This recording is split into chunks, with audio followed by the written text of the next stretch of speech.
Bienvenidos todos a PLF, el primer podcast de judaísmo en español. ¿Cómo estás, Elo? Todo bien, todo correcto. Elo, ¿tenemos alguna novedad? Sí, la novedad es que a pedido de ustedes hemos lanzado una página en internet con curso de judaísmo online. La página es plf.com. Hagan clic en la descripción y allí encontrarán mucha más información de estos cursos. Así que entren y vayan a ver la página que está muy buena. Ahora sí, Elo, si te parece, comenzamos con el episodio del día. Vamos. Hola a todos, bienvenidos a un nuevo episodio de PLF. ¿Cómo estás, Elo? Todo bien, todo correcto. Johnny, ¿cómo estás desde Rosario? Hola, ¿cómo están todos? Muy bien.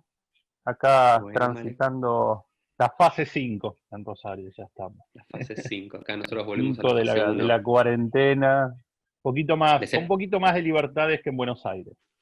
les explicamos a los que no saben que en Argentina el gobierno nacional decidió dividir el proceso de la cuarentena en 5 fases.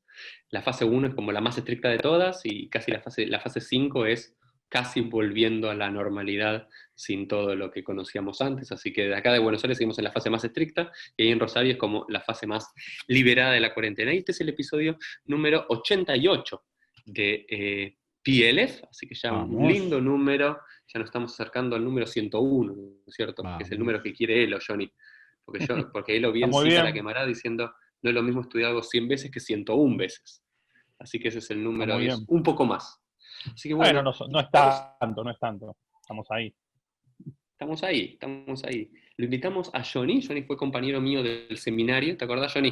Sí, hace unos Hace cuantos tiempo siglos. atrás, cuántos siglos.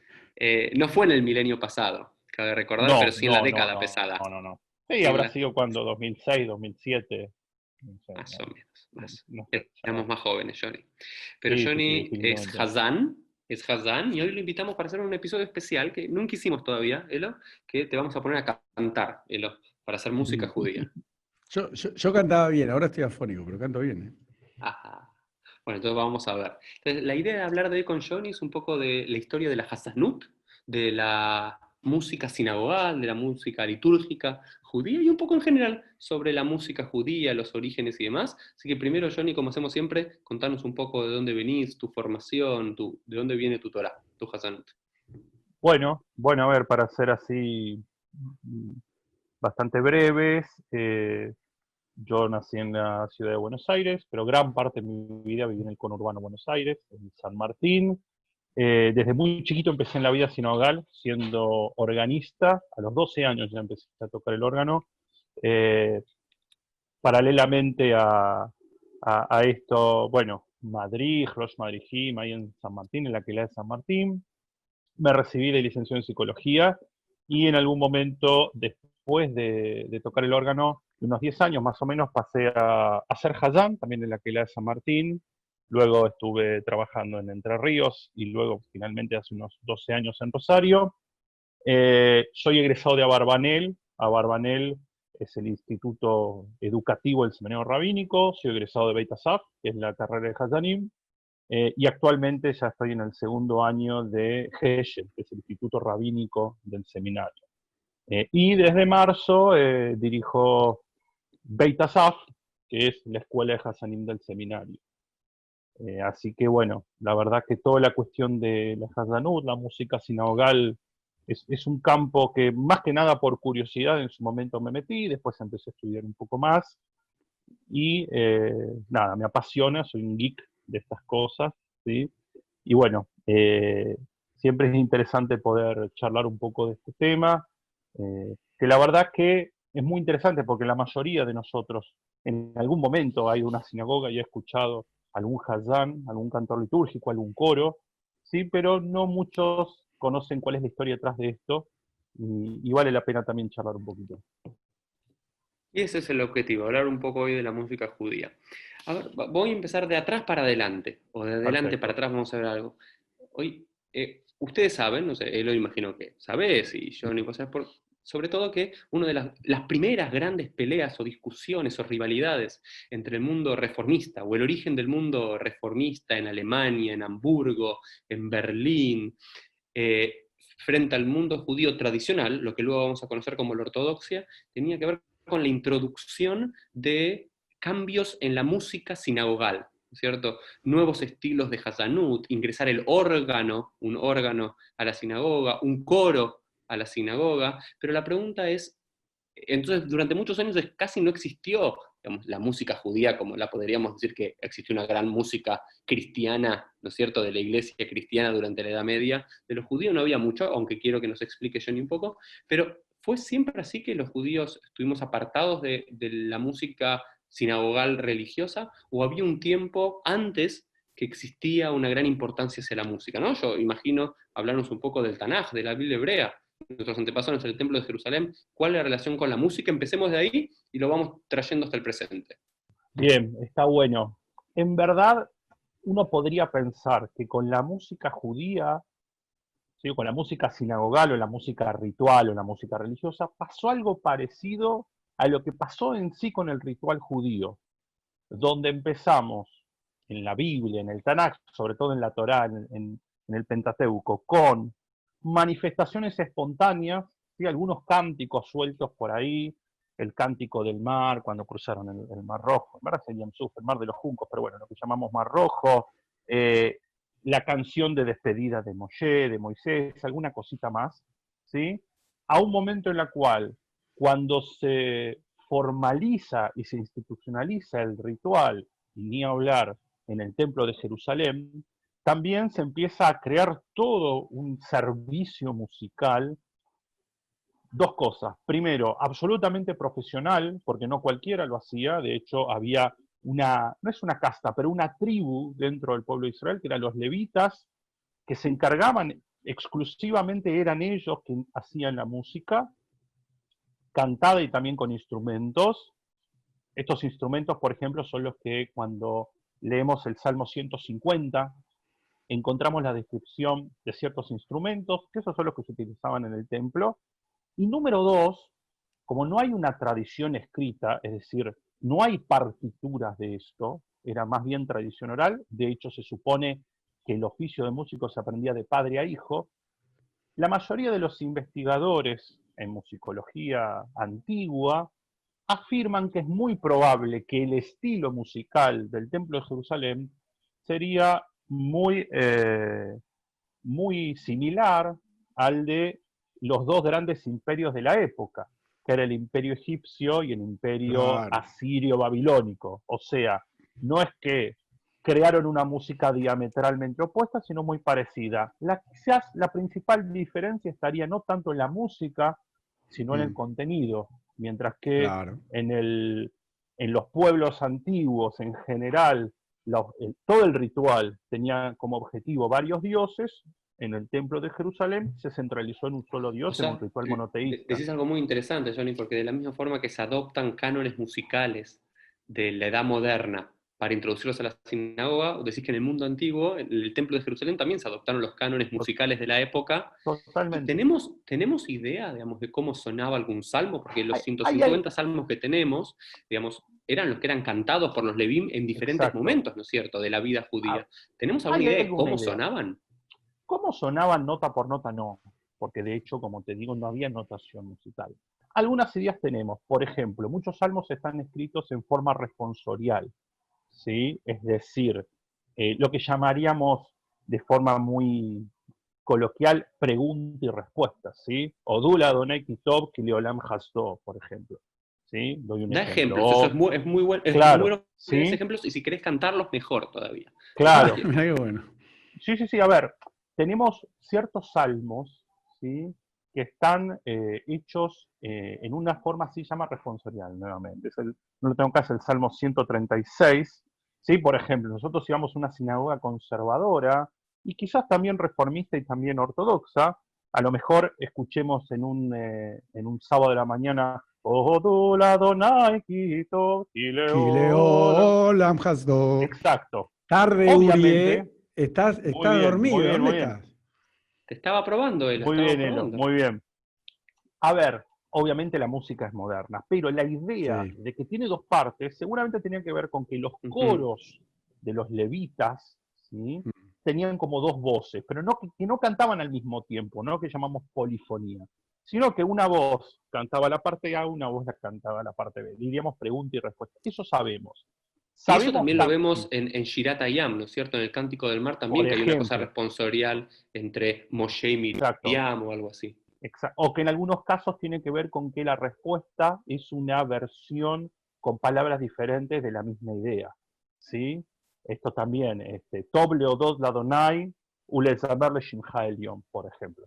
Es decir, Es algo, bueno loar a Dios, ¿sí? y cantarle, claro. Y cantarle al Dios. Claro. Es como que eso es una forma que estaría aparentemente preparada para un coro, nuevamente. No polifónico, ¿qué quiere decir esto? No sonaban dos voces al mismo tiempo, sino que se turnaban. ¿Sí? Ustedes hacen la parte A, ustedes hacen la parte B.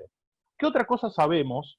Que por el tipo de instrumentos sonaría hoy en día parecido a lo que muchas veces consideramos música de Medio Oriente. ¿Sí? ¿Por qué? Porque tenían instrumentos de viento, flautas, por ejemplo, algunas trompetas muy básicas, instrumentos de percusión, panderos, tambores y de cuerda pulsada. ¿Qué es cuerda pulsada?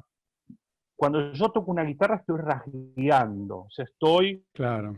utilizando mi mano y bajando la mano y suena lo que llamamos en música un acorde. Cuerda pulsada es tocar una cuerda a la vez, ¿sí? Por ejemplo, el laúd, que es un instrumento muy típico, ¿sí?, de la cultura árabe, el arpa, el quinor, ¿no? Esta famosa arpa que tocaba el rey David, por ejemplo. Entonces, eso sí sabemos, cuáles son los instrumentos. Y sabemos, por lo que es la música antigua, que las escalas, es decir, la sucesión de notas que se utilizaban, no era la que tenemos hoy en día, sino era algo mucho más simple. Y si a mí me preguntan, yo diría, no nos imaginemos que lo que sonaba en el templo era, hoy en día es la Sinfónica de Berlín. O sea, seguramente la afinación sería mucho más dudosa, seguramente sería algo mucho más simple. Hay toda una disputa entre los historiadores, creo que en algún programa también con Enrique Scovich, respecto del minimalismo y el minimalismo.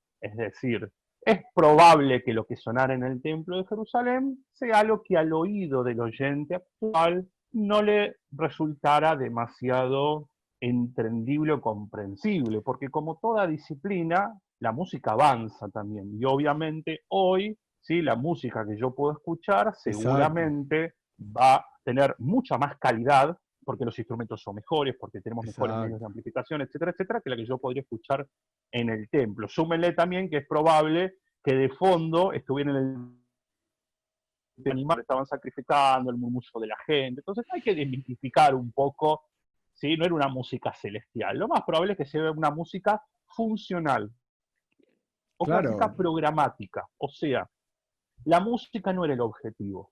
La música acompañaba. El objetivo era el sacrificio.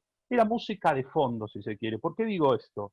Porque muchas veces hay una idealización del pasado, ¿sí? La idea de que la música es un arte es una idea que tiene, no sé, 3, 4, quizás 5 siglos.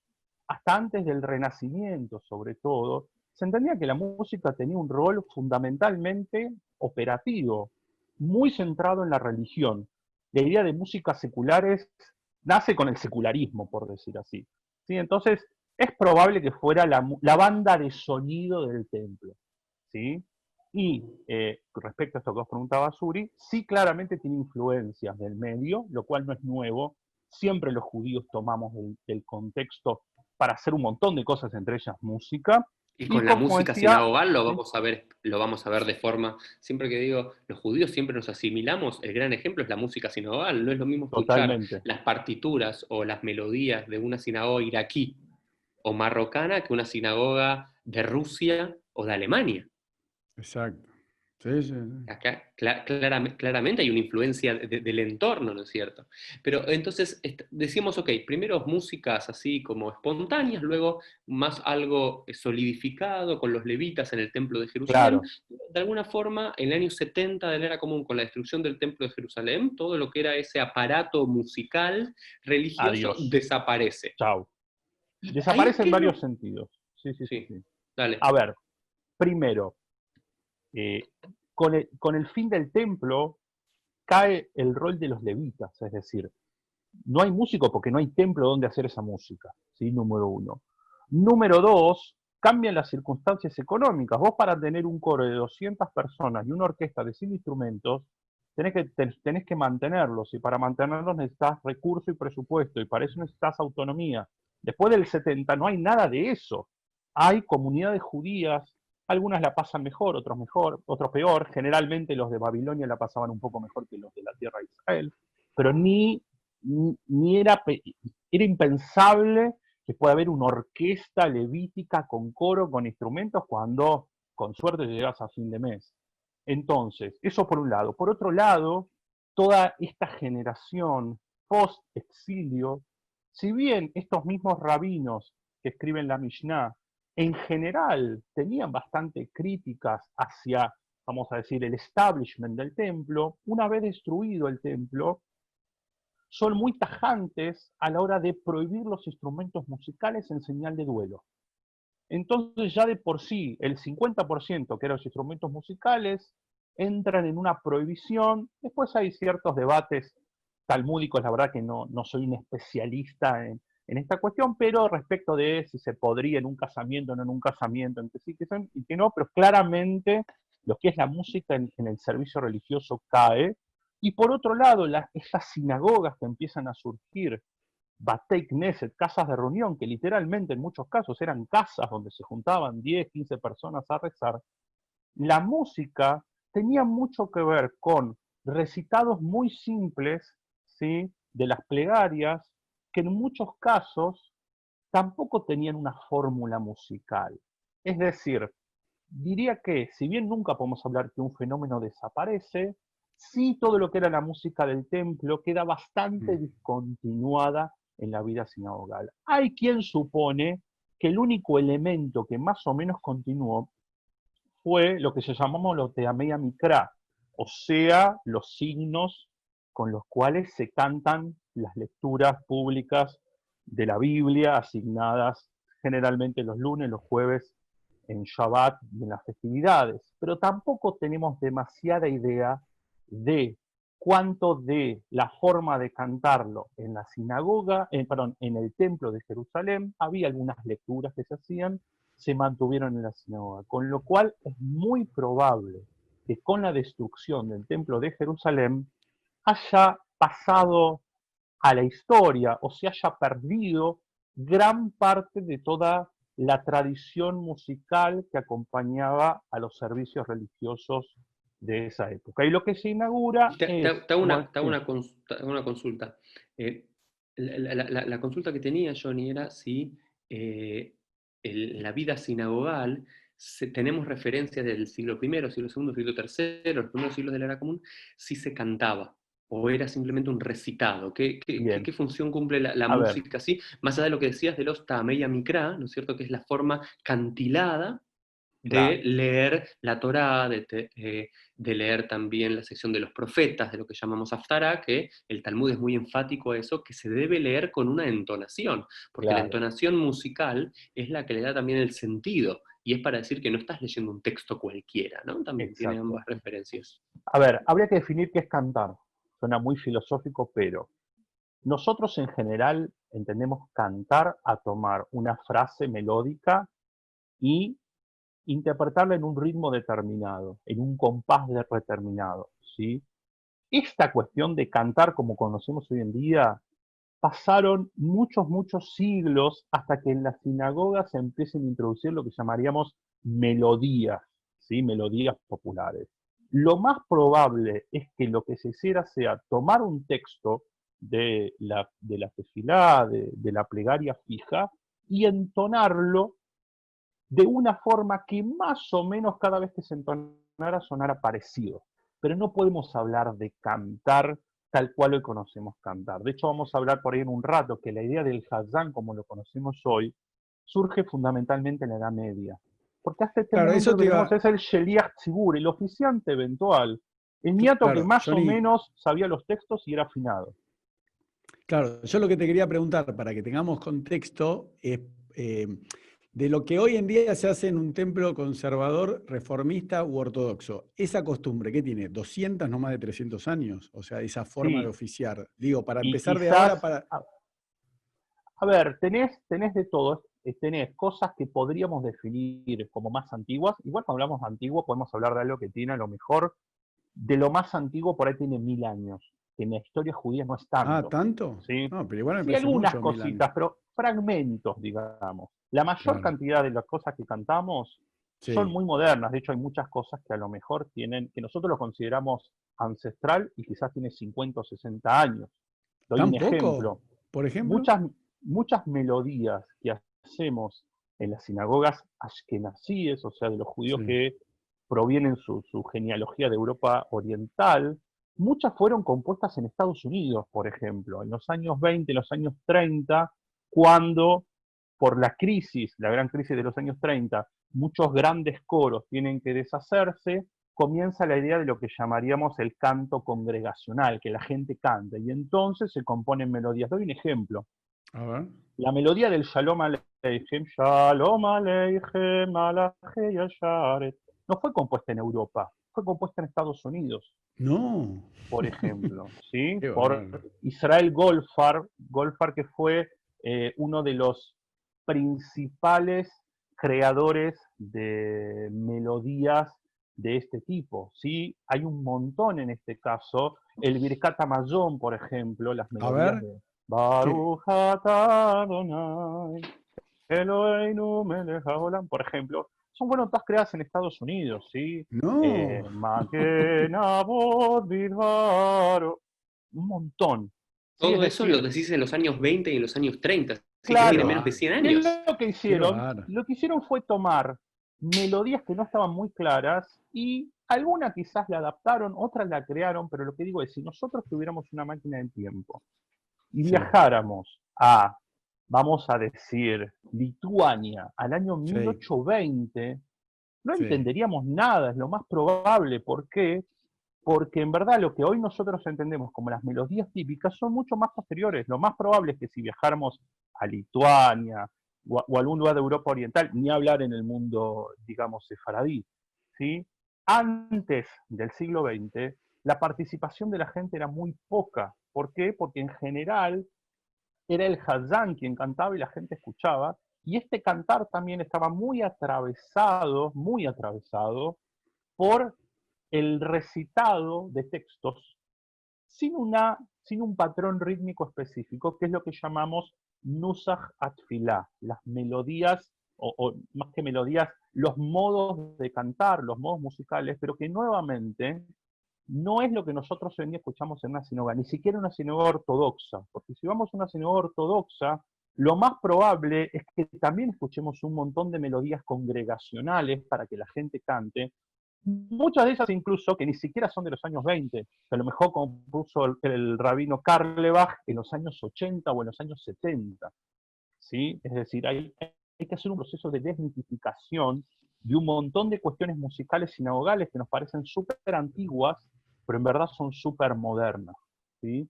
Entonces, en ese sentido, volviendo a la pregunta que vos traías, Uri, no creo que se cantara como conocemos hoy cantar, se recitaba. Se leía un texto con cierta entonación, que también era usual, por ejemplo, recitar cuando uno estudiaba.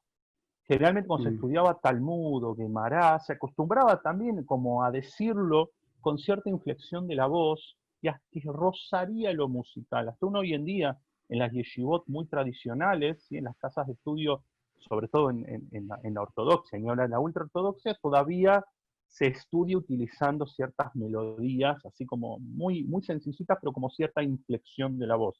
Que es lo que a veces nosotros también, cuando escuchamos a una persona ortodoxa o ultraortodoxa sobre todo, tenemos la sensación de que está utilizando cierta entonación al hablar que a nosotros a veces nos resulta un poco llamativa. Tiene que ver con que es usual que se estudie así. Con lo cual, cantar en la primera sinagoga, en la sinagoga original, no. La idea del canto quizás nuevamente va a estar más asociada con lo que llamaríamos la Baja Edad Media, siglo IX, siglo X en adelante, donde ahí sí empieza la idea de crear poesías y crear melodías, entre comillas, para embellecer la plegaria, pero esto nuevamente va a venir mucho después. Lo Bueno, más Yori, decís original, entre algo, comillas. perdón, decís algo espectacular y quiero nada, estuve moviéndome, no sé si me viste, pero hoy no me vio, me moví porque nada, acá durante la cuarentena y con los chicos y con mi esposa, Sí, me sí, tuve que te mover, entiendo completamente. me tuve que mover, así que quiero, sepan disculpar, conocieron un Menos mal poco mi que, casa. que tu esposa estaba vestida y apareció musculosa, pero... De casualidad, podría no haber pasado eso. No, pero lo que quería hacer referencia que es impresionante, ¿no? Como estas melodías del Shalom Aleichem, ¿no? O del Birkat Hamazon, decís que yo me las imaginaba, ¿no es cierto? En un shtetl de Polonia, ¿no es cierto? Cantando todos, con Tevi el lechero, el Shalom Aleichem así, que no era. Nosotros Claro, tal cual. Estamos Tal cual. diciendo, simplemente a mí me gusta como repasar, habíamos visto el tema de la liturgia de los levitas en el Templo de Jerusalén, con la caída del año 70, todo ese sistema litúrgico cae, y luego también aparece el nacimiento de alguna forma en las sinagogas, donde solamente hay como una melodía o una forma de acompañar la liturgia, pero nada muy armado, nada muy profundo, y de luego vos dijiste, ahora pasemos a esto que decís, desde el siglo IX, siglo X en Claro. adelante, ¿dónde comienza esto de la música sinagogal? Y si mientras vas hablando, John, y creo que lo que le gustaría a él o lo que me gustaría a mí, a muchos que nos están viendo y escuchando, es que también puedas aportar ejemplos, ¿no es cierto? Cuando decís, por ejemplo, Bien, hay una melodía del año 1000, anda trayéndonos como a la memoria bien, colectiva estas muy melodías. bien. A ver, para graficarnos, ¿cómo si nosotros estuviéramos en el siglo I, siglo II, en lo que era la Palestina del Imperio Bizantino, lo más probable es que las plegarias judías sonaran parecidas, por ejemplo, si alguien hoy en día ha estado en alguna sinagoga rusa, en alguna iglesia rusa ortodoxa, o los armenios, por ejemplo, tiene una forma de cantar parecida, o no igual, pero como a veces uno escucha el canto gregoriano, o sea, melodías muy sencillas, ¿sí? Donde en verdad lo que hace una nota es ir subiendo o bajando de una nota por vez, algo muy sencillo. Vamos a lo que vos decías. Tanto en el mundo musulmán, ¿sí? Donde gran parte del pueblo judío vivía, ¿sí? En el siglo IX, siglo X, el famoso siglo de oro, como en el mundo europeo, sobre todo en lo que era el Valle del Rin, donde estaba concentrada la comunidad judía, se empiezan a dar fenómenos donde, por un lado, en el mundo árabe comienza a surgir y comienza a consolidarse muy fuerte el arte de la música y la poesía, ¿sí? Es decir, de la composición de poesías, sí, con melodías específicas en el mundo árabe en general. Los árabes revalorizan mucho a los griegos, y en el mundo judío comienza a surgir la figura del paitán. El paitán era un profesional, por decir así, que hacía tres cosas. Escribía una poesía religiosa, que se llamaba piut, la musicalizaba y la interpretaba. ¿Sí? Eran como los cantautores sinagogales. ¿Sí? Cuando hablamos de Adon Olam, Igdal, por ejemplo, esos son piutim clásicos.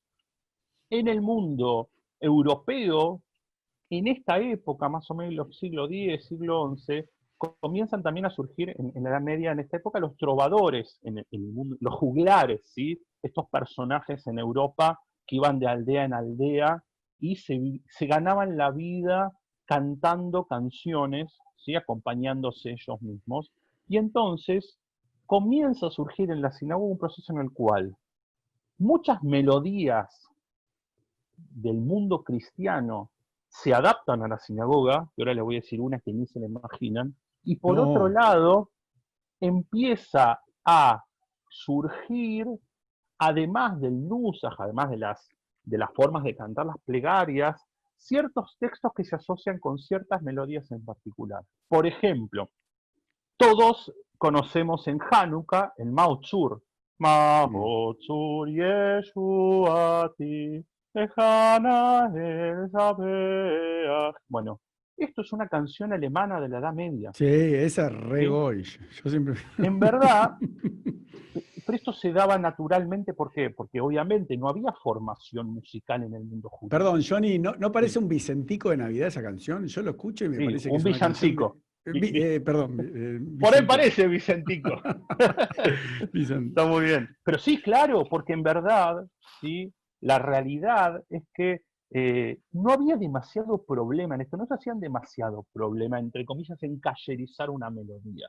¿Sí? ¿Qué hacían para que de alguna forma sea aprobada? A muchas de estas melodías las llamaron Misinai, como que venían del Sinaí, como que en el Sinaí, además de recibir la Torá y la Torá oral, Moshe había recibido estas melodías que mágicamente aparecieron en Europa en la Edad Media. Sabemos que Bueno, no es ese es así. un movimiento muy rabínico, ¿no? Sabemos siempre que en Claro, el Talmud, cuando algo no puede justificar de dónde viene, ni de hacerlo lógicamente ningún apócrifo. versículo, es Moshe mi Sinai, que es la Torá Claro, de Moshe en el monte Sinaí. Entonces es tal un movimiento cual. muy Entonces, rabínico eso. claro, lo que hacían es decir, mira, ¿sabes qué? Esta melodía que en verdad a vos te suena parecida a lo que se canta en la iglesia o lo que se canta en el mercado, no es así, en verdad nos la transmitió Moshe. A ver, sabemos que en verdad era del mercado, era de la iglesia, ¿sí? Porque es lo que se consideraba música bonita en esa época, ¿sí? Entonces, por ejemplo, en esta época, en la Edad Media, se supone que surgen algunas melodías, por ejemplo, el Kol Nidrei de Yom Kippur. ¿Sabes que lo tenía anotado, Kol Johnny? Ahí Nidrei. está. Bueno, ¿Cuándo se inventó el Kol Nidrei? ¿En qué año más o menos? Yo lo a tenía acá ver, anotado. en verdad, se supone que en esta época, en siglo X, siglo XI, o sea, algunas partecitas del Kol Nidrei se remontan a ese momento. Después obviamente le fueron agregando, sacando. Vos pensás también, Elo, que la idea de que hay una partitura de una música de una sinagoga es una idea que tiene como muchos 150 años, Claro. 200 si querés. Antiguamente se transmitía de oreja a oreja, digamos, es decir, de padre a hijo, la persona que iba a la segunda escuchaba, con lo cual es muy difícil rastrear, digamos, milimétricamente y quirúrgicamente de dónde viene cada parte de una melodía. Pero se supone que algunas melodías surgen acá, como dijimos, el Mahotzur, encontramos también en el Aleinu de Malhuyot, este Aleinu que nosotros hacemos en Rosh Hashanah y Yom Kippur, que en general está muy asociado con una melodía que es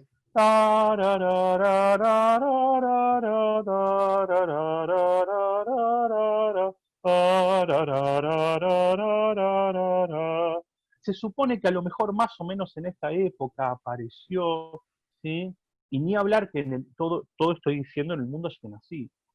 El mundo sefaradí o el mundo de Medio Oriente todavía es mucho más enigmático porque por los propios procesos que tuvo la modernidad, primero se investigó sobre todo lo que pasaba en el mundo ashkenazí.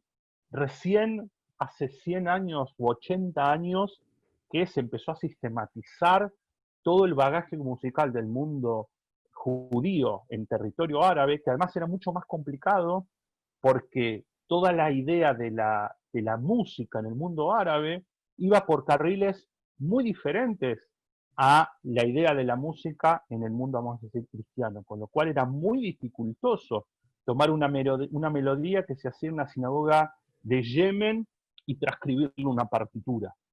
Hay intentos, y hubo intentos, y algunas cosas se pudieron analizar, pero la realidad es que todavía, recién quizás en los últimos 30 o 40 años, diría, con también todo este reposicionamiento del mundo oriental, incluso en Israel, la investigación avanzó mucho. Pero digamos que si nosotros vamos Johnny, al siglo XIX, lo que tenemos es música ashkenazí a nivel de investigación.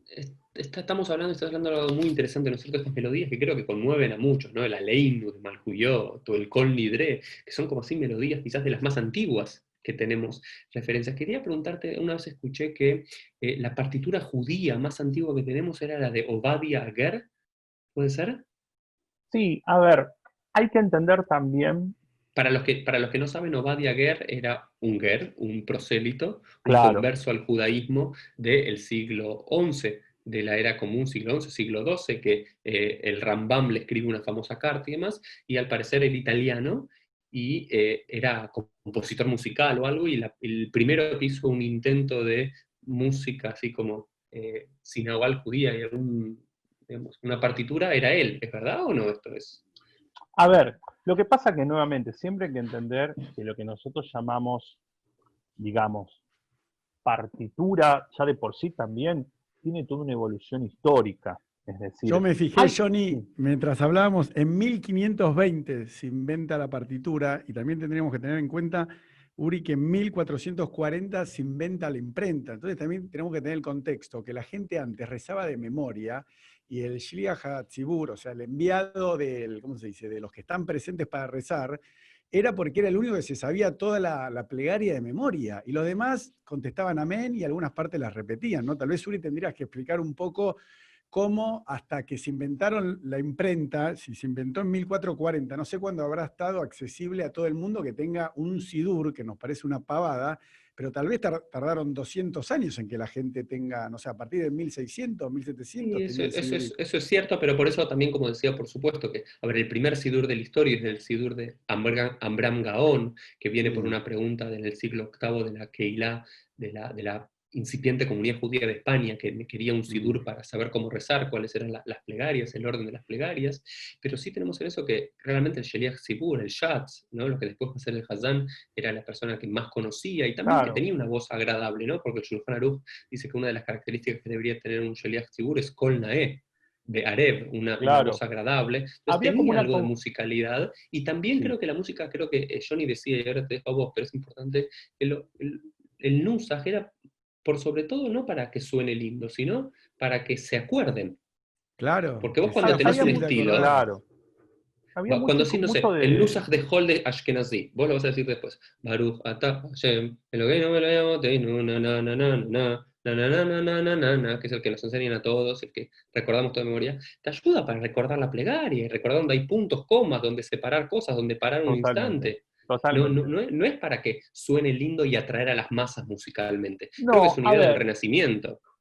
yo creo que esta idea, a ver, como vos decís, hay un criterio muy funcional que está muy asociado sobre todo con el ritual diario, llamaríamos, lo llama Nusach de Hol, o Nusach de Hol, que tiene que ver con, generalmente lo hacía una persona amateur, la gente estaba apurada, no podías estar tampoco 2 horas rezando a la mañana, con lo cual es simple, la mayoría está en lo que llamamos musicalmente modos pentatónicos, o sea, escalas musicales de 5 notas, y no hay que ser ni demasiado virtuoso ni demasiado afinado para hacerlo. Otra cosa pasa, por ejemplo, con todo lo que es las tradiciones musicales, por ejemplo, de Rosh Hashanah o de Yom Kippur, donde ahí sí, en general, había un hazán profesional. Por eso son más complejas, por eso en general tienen más, vamos a decir, de lucimiento vocal. Ahí sí podríamos hablar a lo mejor de cierta cuestión, entre comillas, artística. Quizás la diferencia es que, mientras que en la primera sinagoga, o sea, en la sinagoga del siglo I, siglo II, lo más importante era que supiera los textos, porque incluso ahí, por ahí había un manuscrito por comunidad. Sí, en la Edad Media ya empieza esta idea del Hazán como el virtuoso. Por eso también aparecen en esta época también, en la época sobre todo de los Rishonim, o sea, de todas esas autoridades halágicas post-Talmud, estas críticas hacia los Hazanim, por ejemplo, que repiten textos, que una misma nota la hacen, digamos, pirotécnicamente, extenderla un montón de tiempo, que a lo mejor cantan bien, pero tienen reputación moral dudosa. Encontramos mucho de esto, ¿sí?, en la literatura de los Rishonim, y tiene que ver con que sí, en este momento de la Edad Media, como dijimos antes, donde ya se empieza a insertar mucho más fuerte la música foránea y empiezan a aparecer melodías propiamente dicho y demás, ahí sí el Hazán empieza a tener un perfil más, entre comillas, artístico. Y con lo que hablábamos antes, por ejemplo, de Ovadia Ger, después vamos a charlar un poco de Salomón Rossi, son fenómenos que si bien quedan en los anales de la historia como la primera partitura que en general fueron muy marginales, es decir, no es que a partir de que surgió Ovadia Ger, todos los Hasanim empezaron a escribir partituras. La idea de que un Hazán escriba partitura aparece muchísimo después, quizás en el siglo XIX, o que porque Salomón Rossi empezó a hacer una polifonía, ¿sí?, varias notas al mismo tiempo, muy sofisticada. A partir de ese momento en todas las sinagogas se escuchaba música coral. Son fenómenos marginales que en muchos casos se adelantaron a lo mejor un par de siglos, pero no alteraron demasiado la historia en ese momento. Si nosotros decimos, ¿cuándo surge la música coral judía a gran escala? Bueno, con Salomón Rossi, siglo XVI, en Italia. Es verdad que anecdóticamente aparece esta música, pero la música judía coral tiene su boom en el siglo XIX. ¿Sí? Lo mismo Nos que las estamos partituras. acercando, Johnny, nos estamos acercando a la época que creo que es más interesante, del esplendor de la música judía, del esplendor de la música sinagogal litúrgica, pero vamos a poner, tenemos el periodo bíblico, el periodo rabínico muy lúgubre en relación a las melodías, que Sí, sabemos poco, el inicio de la Baja Edad Media, que es del siglo IX, siglo X, hasta la época del Renacimiento, donde hay casos aislados de tomar algunas melodías. Yo hago como un repaso para que el que estás Sí. viendo, escuchando, pueda retomar la charla, y después sí ya empezamos a ver un esplendor, a una etapa mayor, aunque no es el todo, en el Renacimiento italiano, que el Renacimiento italiano tiene algo muy particular. Vos hablaste de Salomón de Rossi como este primer gran compositor, y ahora quizás nos podés decir alguna que quizás sigamos cantando del que no sabemos, desconozco absolutamente, o quizás podés cantar algo para que escuchemos, si sabés, me encantaría. Pero por el otro lado también tenían a León de Módena, por ejemplo, ahí en el siglo XVI en Italia, que era una comunidad judía muy particular, porque era quizás una comunidad judía, lo que hoy llamaríamos una comunidad judía progresista, muy tradicional en algunas cosas, pero muy progresista en otras. Hay hasta, digamos, contacto con la iglesia y la música. Los rabinos iban a escuchar la música de las iglesias y venían los curas a escuchar los sermones, y había toda una cuestión, la música en Italia, la música religiosa cristiana en Italia, católica, era muy importante, entonces hay mucha influencia, y también vale la pena hablar de que recién para el fines del siglo XVI también encontramos el primer órgano, ¿no es cierto? También en la sinagoga de Praga, antes del reformismo. Esto es porque siempre dicen que los reformistas ingresaron los órganos a las sinagogas, y si bien lo masificaron, hay 2 o 3 episodios de otras sinagogas Sí, del norte de Italia y de Praga que habían comunidades tradicionales, que habían introducido los órganos en el fines del siglo XVI, claro, comienzo del tal siglo cual. XVII. Italia es un caso muy particular, sobre todo en el Renacimiento, porque bueno, como vos decís, si bien la idea de lo que llamaríamos hoy reformismo va a surgir mucho después, sí había cierto ambiente liberal, de mucho contacto, como vos bien decís, entre el judaísmo medio. El caso de Salomone Rossi fue interesante, nada de lo que hizo Salomone Rossi vamos a escuchar hoy en día en una sinagoga, y tampoco muy difícil de cantar, porque son composiciones que están escritas para hacer a 8 voces, por ahí, o a 10 voces. Lo pueden buscar en Spotify, en YouTube, Salomone Rossi, ¿sí? Tiene cosas hermosísimas, pero por ejemplo, en este caso fue una tradición que fue muy, muy fuerte lo que él hizo. Hubo un debate, finalmente primó la censura y no tuvo continuidad, pero algunos dicen que sembró la semillita, es decir, que vamos a hacer, este intento que tuvo Salomone Rossi, ¿no? Y los rabinos que lo apoyaban, de incorporar, ¿sí? Cuestiones como tenían que ver las voces múltiples, los estilos más foráneos en la sinagoga, finalmente obviamente brotó muy fuerte a partir del siglo XIX. Entonces, quizás lo que podríamos decir es que, como todo proceso, tiene una evolución, claramente, pero lo que es innegable es que con el comienzo de la modernidad, vamos a decir, el proceso del iluminismo judío, la Escalá, ¿sí? Vamos a hablar sobre todo de Francia, Alemania, ¿sí? Sobre el 18, pero sobre todo el 19, los tiempos y la intensidad de la evolución musical empiezan a acelerarse a más no poder. Uno podría decir que a lo mejor en 50 o en 70 años se avanzó todo lo que a lo mejor en 1500 años no se avanzó. Por eso, si yo tendría que armar un curso sobre música judía, de hecho lo estoy armando para Beit Asaf, para el Instituto Hassanim, es probable que desde el siglo I hasta el siglo XIX llevase la misma cantidad de tiempo que estudiar el siglo XIX y el siglo XX, por la proliferación y, por otro lado, el esplendor que tuvo la música sinagogal en todos sus aspectos que hacen que estemos en un momento, para mí, de salida, por decir así, del pico máximo de esplendor de la música sinagogal.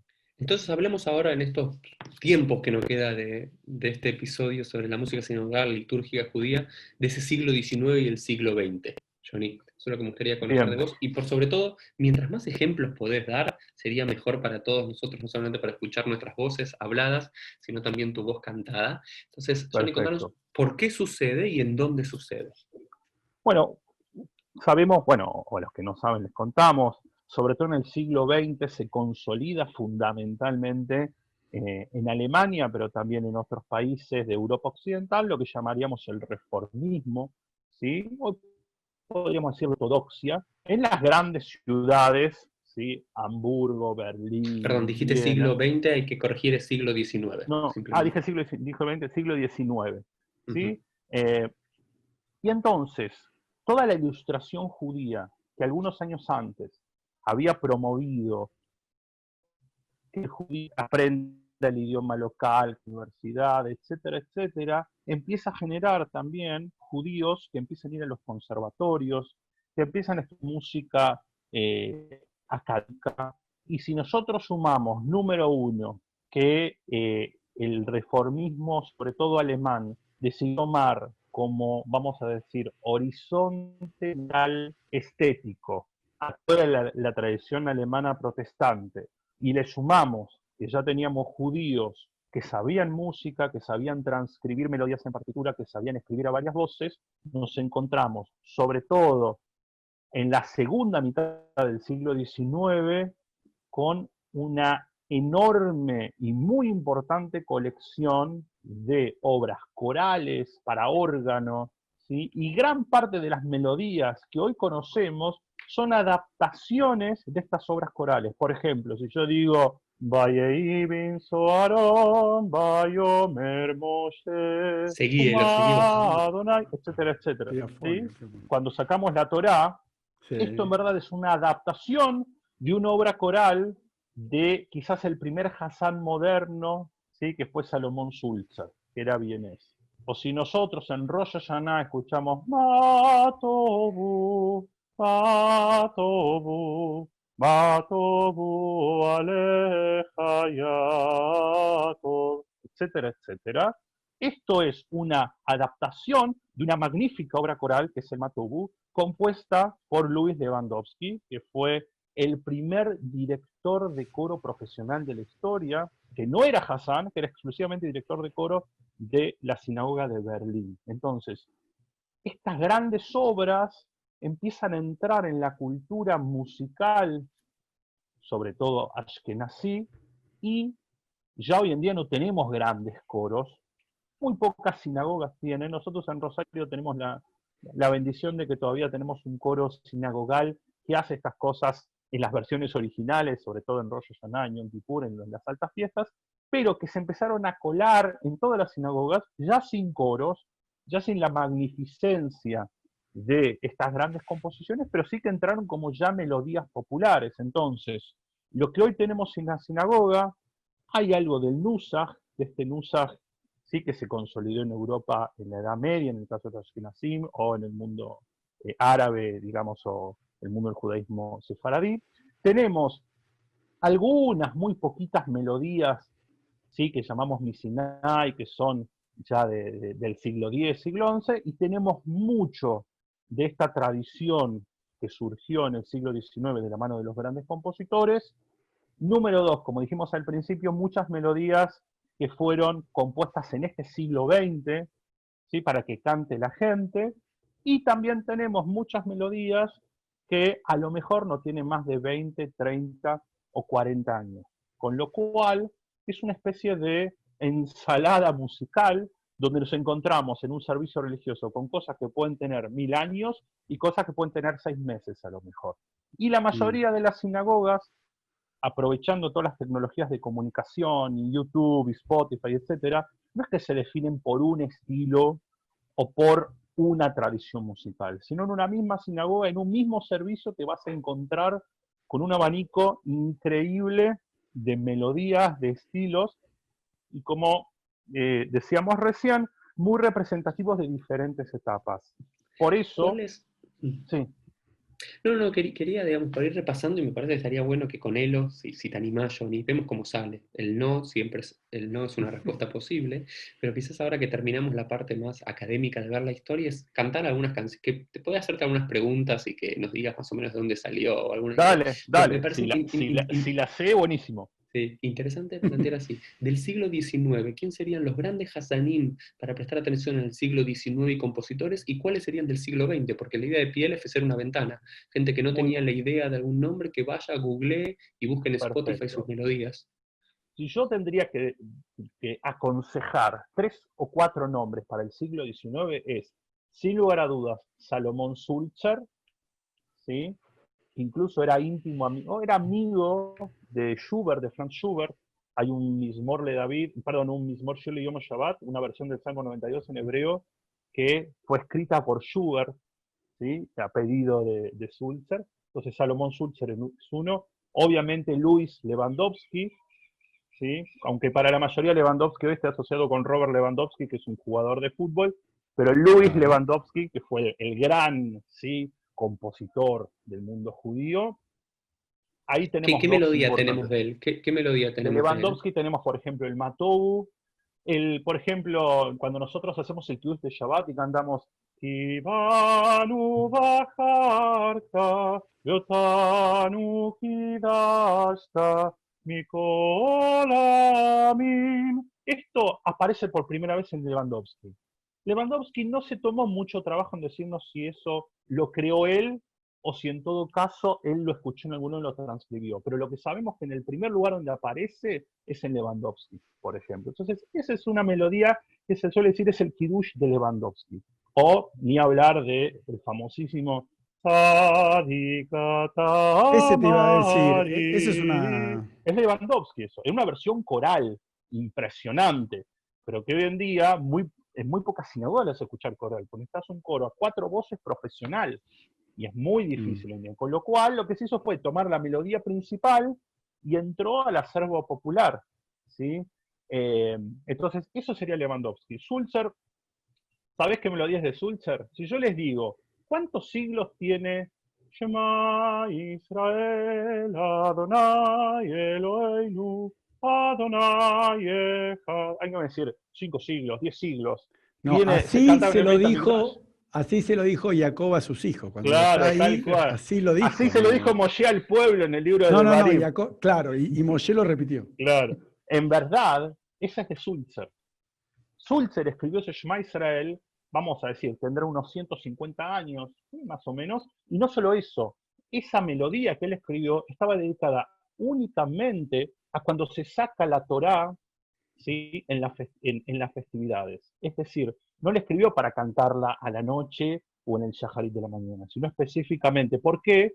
Porque suena parecido a, por ejemplo, Ki mitzion tetze Torah. Son todas melodías así como magnánimas, ¿no? Así como, wow. Claro. Y te hago una pregunta, Johnny. La mayoría de estos, Lewandowski, Sulzer y demás, ¿pertenecían a sinagogas del mundo progresista o del mundo tradicional? Mira, es un debate interesante. Habría que pensar lo siguiente.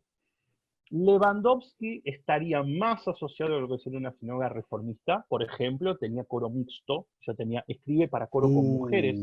No. ¿Sí? Y la sinagoga de Viena, donde estaba Sulzer, podríamos definirla hoy como conservadora tradicionalista.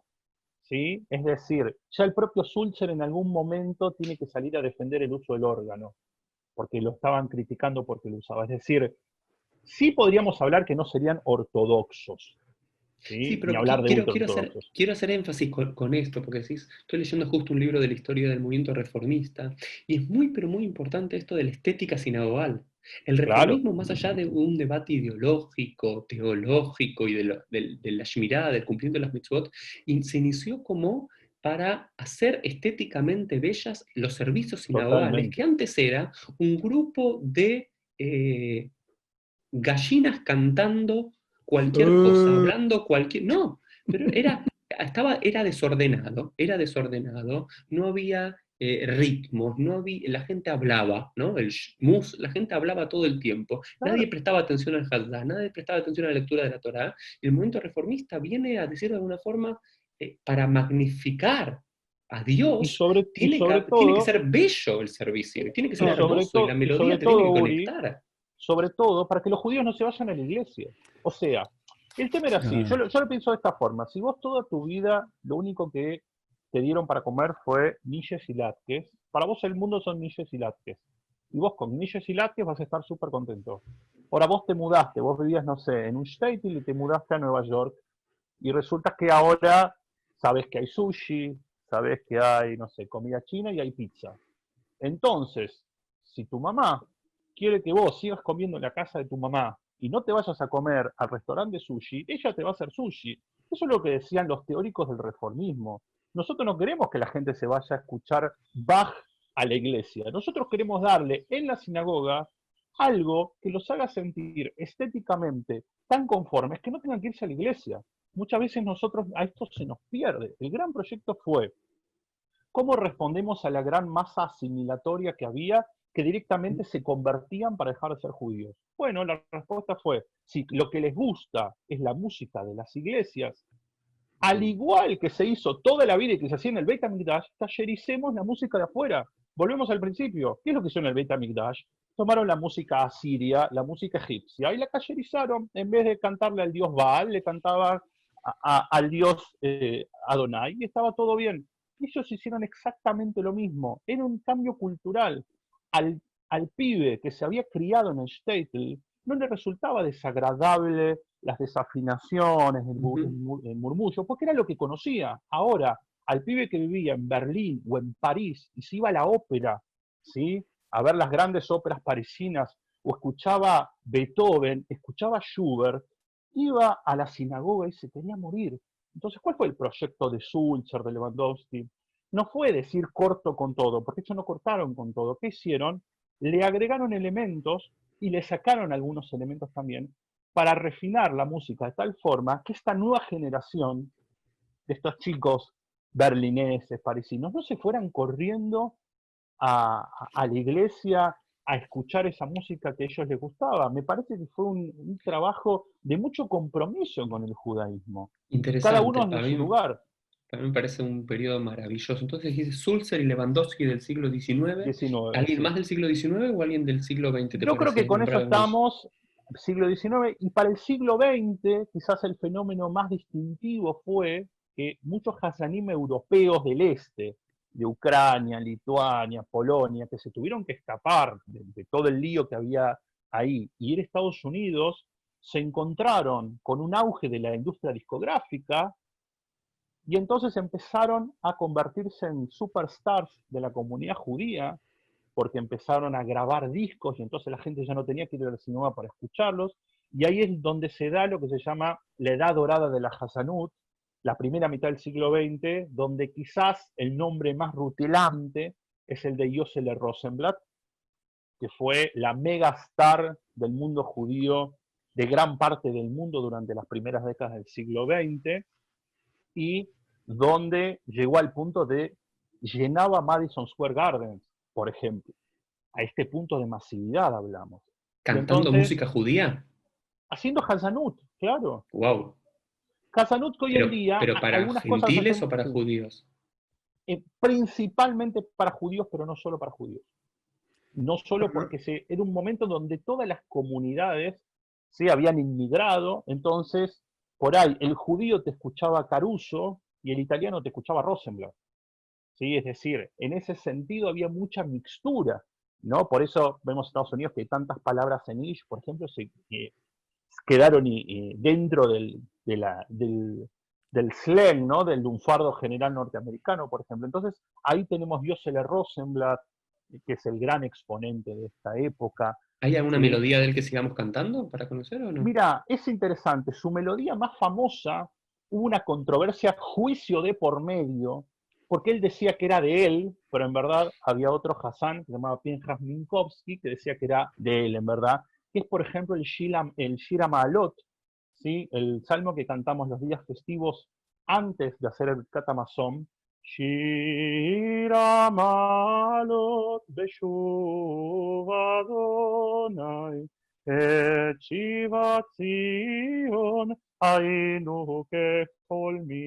que fue tan popular que hasta incluso se pensó como el posible himno de Israel antes de que sea elegido el Atigua, ¿sí? Después hay muchas melodías nuevamente, de Rosenblatt, que son muy conocidas por los seguidores de la Hasanut propiamente dicha, ¿sí? Pero en general hay algunas cositas, por ejemplo, cuando nosotros cantamos el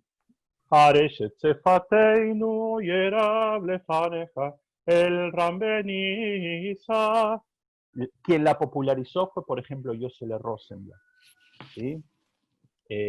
Entonces, todo este periodo, otros nombres, estos son más para así, aficionados, puede ser Gershon Sirota, Moshe Kusevitsky, Zabel Gvartin, pero nuevamente, no cantamos mucho de estos Hasanim hoy en día porque eran melodías tan difíciles y tan complejas que realmente es complicado.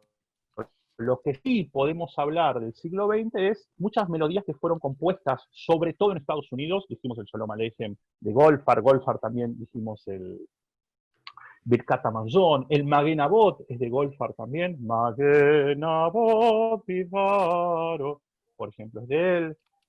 También encontramos obras que originalmente eran para coros, que después fueron reducidas, por ejemplo, el Avinu Malkeinu, que mucha gente cree que lo compuso Barbara Streisand, Avinu Malkeinu, Shema Koleinu, es también un compositor emigrado a Norteamérica, ¿sí?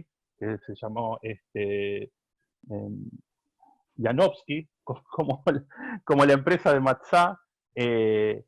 Y lo que tenemos también es muchas melodías que hoy en día conocemos, fueron compuestas quizás hace 30 o 40 años, de la mano de compositores mucho más cercanos al pop, al folk. Ahí tenemos a Debbie Friedman, Carlebach, Craig Tauman, el propio Abraham Fried, ¿sí? Estos que a lo mejor uno ya sí los conoce quizás un poquito más, o sus melodías las conoce un poco más, y hay muchísimo de todavía que es tradición anónima, y estamos viendo dónde sale. Te cuento una A ver, pequeña entonces, anécdota. de estos cuatro antes de la anécdota, ¿no? De Carlebach, Fried, dijiste, de Deborah Debbie Friedman, Friedman, por ejemplo. y Claro. danos una o dos melodías de cada uno, Bueno, ¿no? por ejemplo, Si podés. Carlebach va desde Oda Binu Hai, Oda Binu Hai, Oda Binu, Oda Binu, Oda Binu Hai, Am Israel, por ejemplo, sí, hasta otra de Carlebach que se usa mucho en algunas sinagogas, el mismo le David, Abula Adonai Benai Nisi, Abula Darai, Dararararara. Esa es de Carlebach, por O sea que ejemplo. la gran diferencia entre el siglo XIX, la segunda mitad del siglo XIX, la primera mitad del siglo XX versus los últimos 40, 50 años era la complejidad, ¿no? Y antes era como más Totalmente. lo llamado Más simple. opereta o más Sí, preparado, más claro. cosa Es que que tal, y esto es más conectado con la gente, digamos, de vuelta, que es volver a lo anterior, es melodías populares, mucho más rápidas y es que mucho más también, simples vos para que la gente pensás, también ¿qué cante. es lo que escuchaba la gente?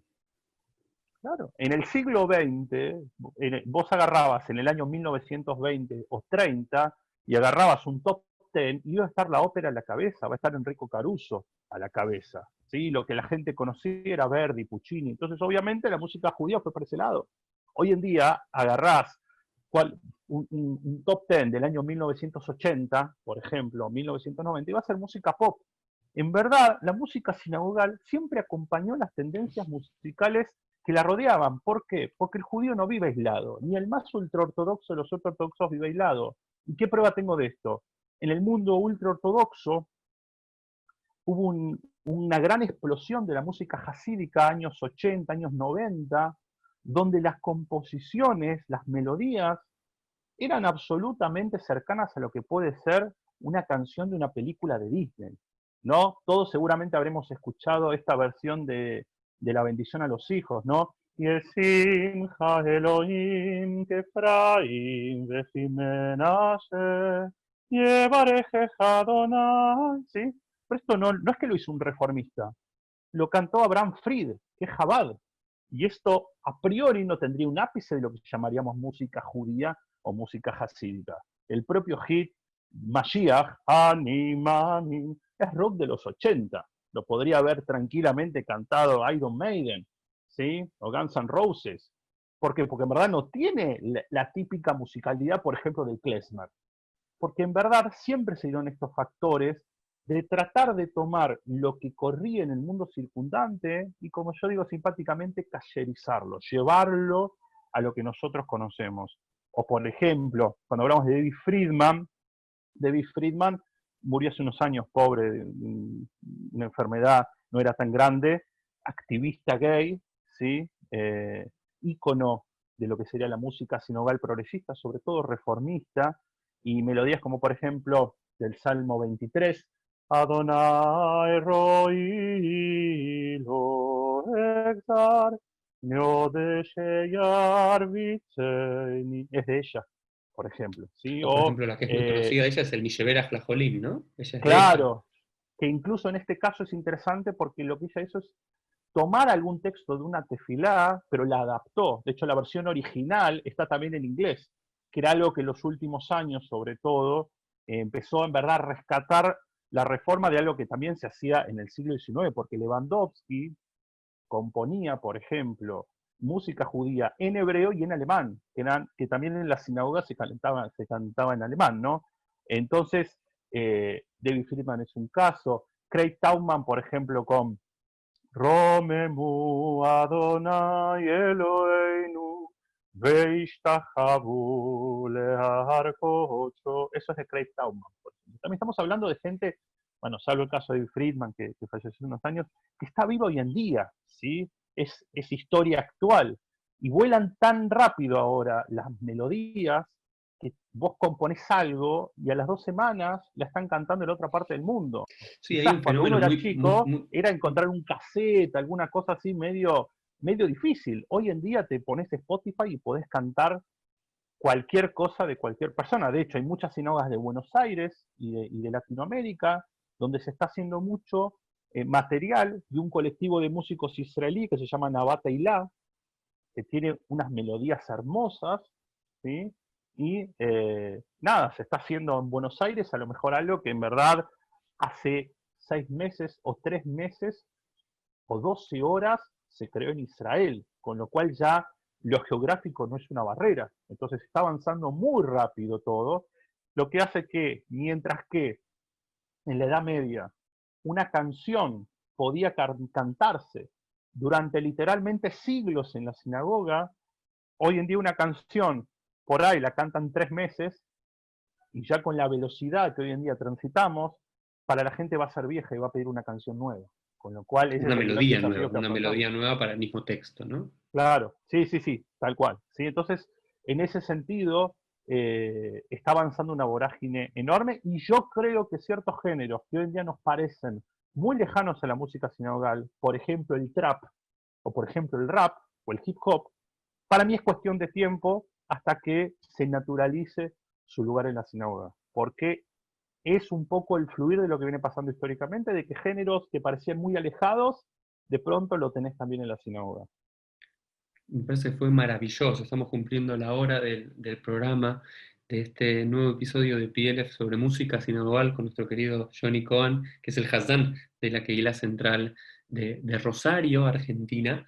Y Johnny, te quería preguntar, ¿había algo que en esta hora no pudiste decir, que te olvidaste, que quisieras sumar en relación a la música, alguna anécdota o algo en particular, algún Hazdán o alguna melodía en particular que quieras contar, algo que no tuviste la oportunidad? Y después vamos No, con el final de todo episodio con un ping-pong muy rápido de preguntas dale. y respuestas. Mira, sí, en alguna charla también lo destaqué hace algún tiempito.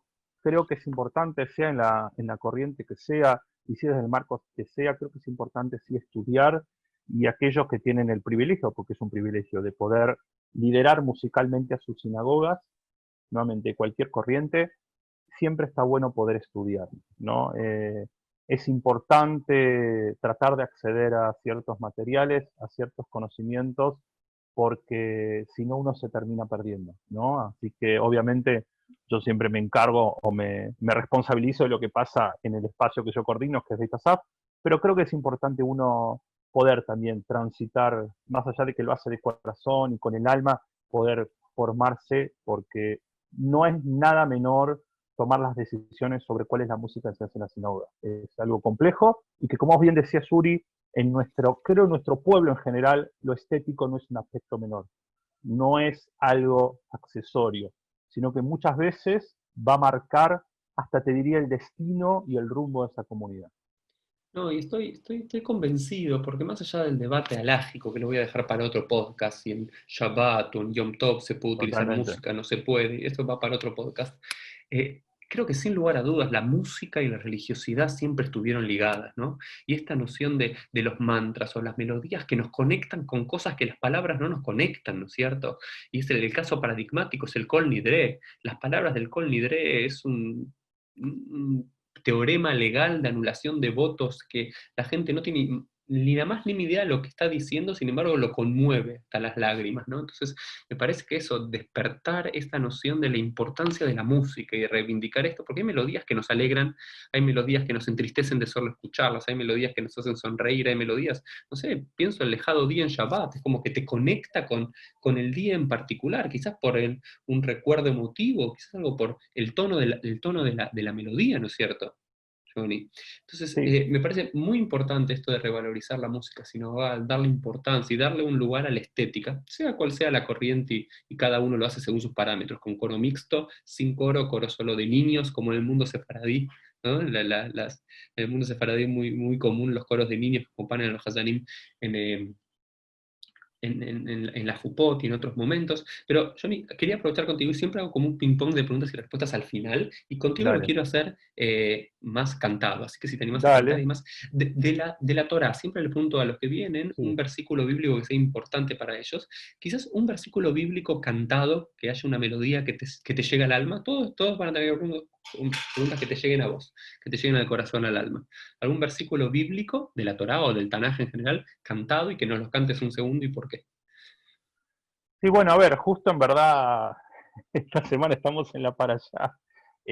Bueno, el Mato Bú a mí me llega más allá por el contexto, ¿no? Que es un personaje que quiere maldecir y termina bendiciendo, también porque fue la para allá de mi bar mitzvah, así que la Parashat Balak, con lo cual el Mato Bú, esta frase que sale de boca de Bilam, a mí me llega, y por otro lado, particularmente, fue una de las, quizás la más importante composición, la más conocida composición de Lewandowski, así que a mí me resulta muy llamativo.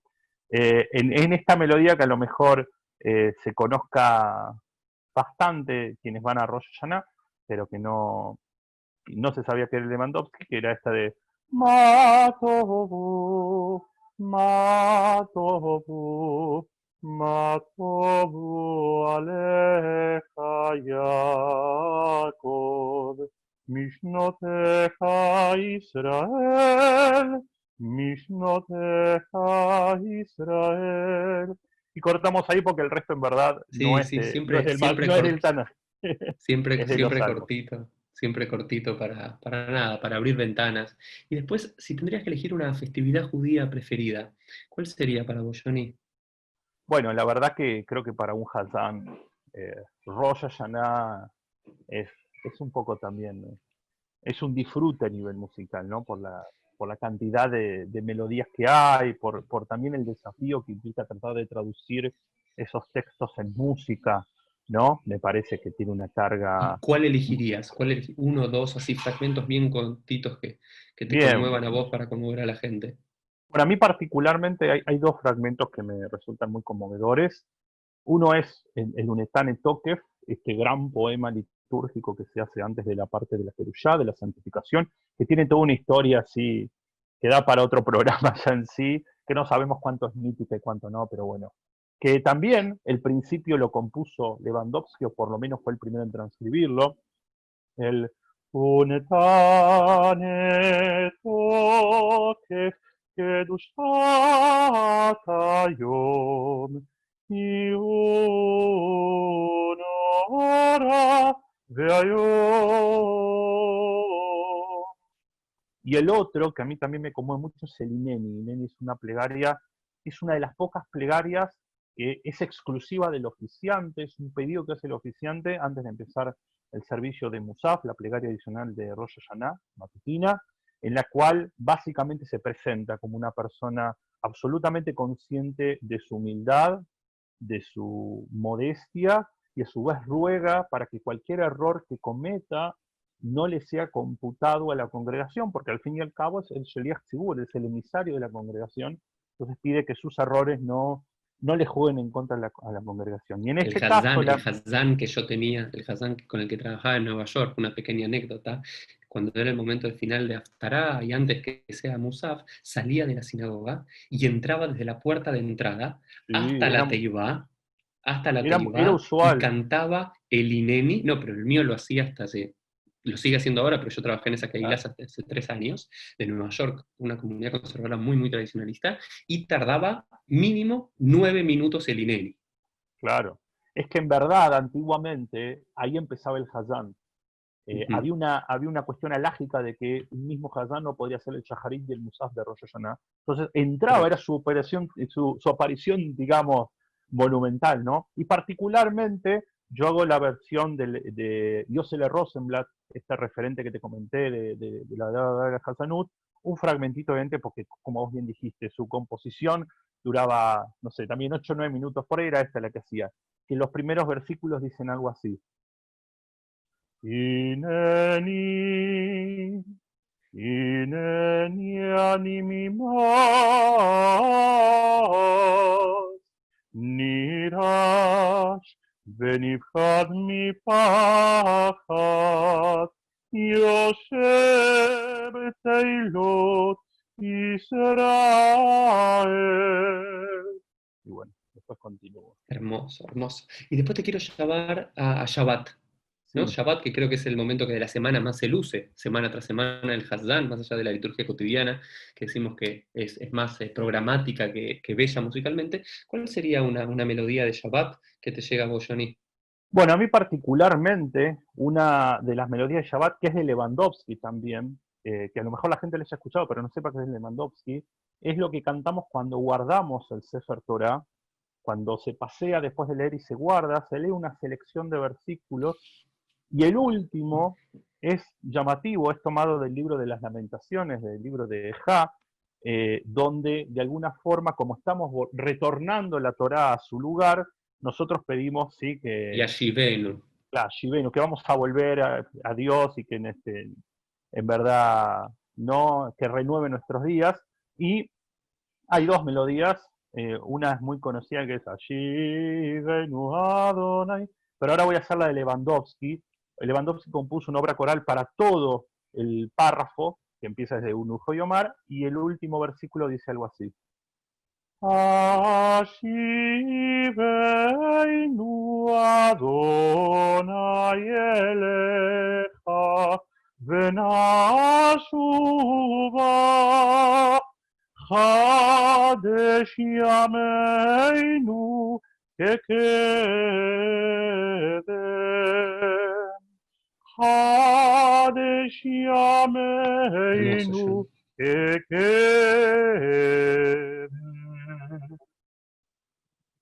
Bueno, creo que hemos repasado en esta hora y un poquito más un montón de la música judía, desde el Templo de Jerusalén hasta los últimos inventos litúrgicos de Nabat e Ilá, quizás de Israel, en los últimos Tal meses, cual. y todo lo que hay en el medio. La verdad que, Johnny, siempre es un placer escucharte y aprender de vos. Y espero que a todos les haya despertado esa curiosidad, por un lado, y también esa sensibilidad, ¿no?